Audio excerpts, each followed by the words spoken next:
माण्हू जॾहिं ज़माने में ईंदो आहे, को ॿारु ॼमंदो आहे त खंडू खीर विरहाए संदसि आजियां कई वेंदी आहे ऐं ॾाढो ख़ुशि थिबो आहे। ऐं पोइ उन ॾींहं खां वठी संदसि तरबियत में सॼी आकाह लॻी वेंदी आहे। पोइ जॾहिं पोधड़ो थींदो आहे त स्कूल ऐं मकतब भेड़ो थींदो आहे, पोइ उते वरी उस्ताद संदसि तरबियत कंदा आहिनि।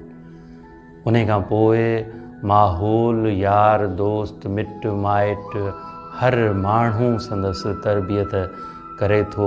गुफ़्तो सिखंदो हू वधंदो वॾो थींदो थो वञे। इन सिख्या जे वक़्त मां फ़ाइदो वठंदे हिकिड़ा माण्हू निहायत अला कारगिरी ऐं ज़हानत हासिलु करे वठंदा आहिनि ऐं हिकिड़ा ख़ाम रहिजी वेंदा आहिनि, कचा रहिजी वेंदा आहिनि, पची रास थी न सघंदा आहिनि। पर ज़मानो ॿिन्ही ते ज़िमेदारियूं लागू कंदो आहे, पोइ ॼाणू हुजे या अणॼाण हुजे। पर उमिरि जो हिकिड़ो अहिड़ो हिसो अचे थो जिते माण्हूअ ते ज़िमेदारी लागू थिए थी, खेसि ज़माने जा ॿार पंहिंजे कुल्हनि ते खणणा पवनि था। ऐं पोइ उते इहो शर्त न हूंदो आहे त को ॼाणू आहे या अणॼाण आहे।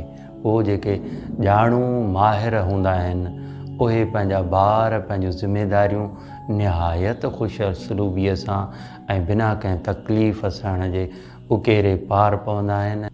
उहे जेके ख़ाम रहिजी वेंदा आहिनि उन्हनि जे मथां जॾहिं ज़िमेवारियूं पवंदियूं आहिनि त उहे ॾाढो तकलीफ़ में पवंदा आहिनि। छाकाणि त ज़िंदगी दरियाह टिपी पार पवणु या जबल झागे उकरण जो नालो आहे। मुसलसल जिदोजहद, जफ़ाकशी ऐं जाखोड़ जो नालो आहे।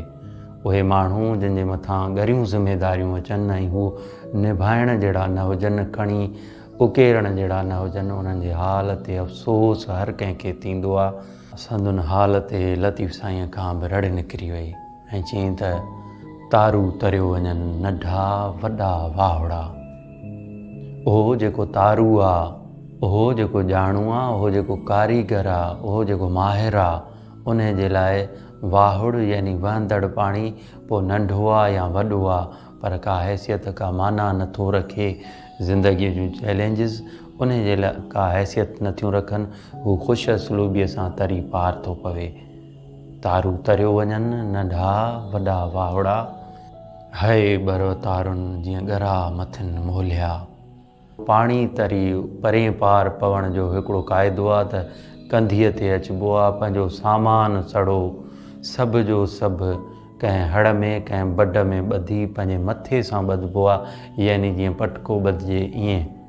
हाणे जेतिरो सामान जझो हूंदो उन में ओतिरो वज़न ॻरो हूंदो ऐं पोइ उहो जे मथे ते रखिजे ऐं माण्हू अणतारू हुजे त पोइ उन सां कहिड़ी गुज़रंदी हिन ज़माने जे दरियाह में।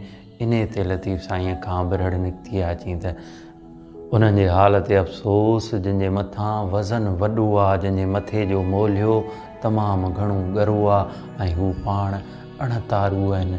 ज़माने जे हिरफ़तुनि, कारीगरनि, महारतुनि मां हू अणॼाण आहिनि। उन्हनि खे का कल कान्हे, पर मथिनि ज़िमेदारियूं तमामु वॾियूं आइद थियूं आहिनि, तमामु ॻरो भार मथिनि पियो आहे। उन करे जुग आहे त वक़्त जो हिकिड़ो लम्हो, हिकिड़ो पल, हिकिड़ी वेर सात घड़ी मुफ़्त न विञाइजे, अजाई न विञाइजे। का न का हिरफ़त, को न को इल्मु हुनुर हंढाइजे त जीअं माण्हू ज़माने जे ॾुखियाईनि खे, ईंदड़ वक़्त जे ज़िमेदारियुनि खे बख़ूबी निभाए सघे। तारू तरियो वञनि नंढा वॾा वाहुड़ा। है बर तारुनि जीअं ॻरा मथिनि मोलिया।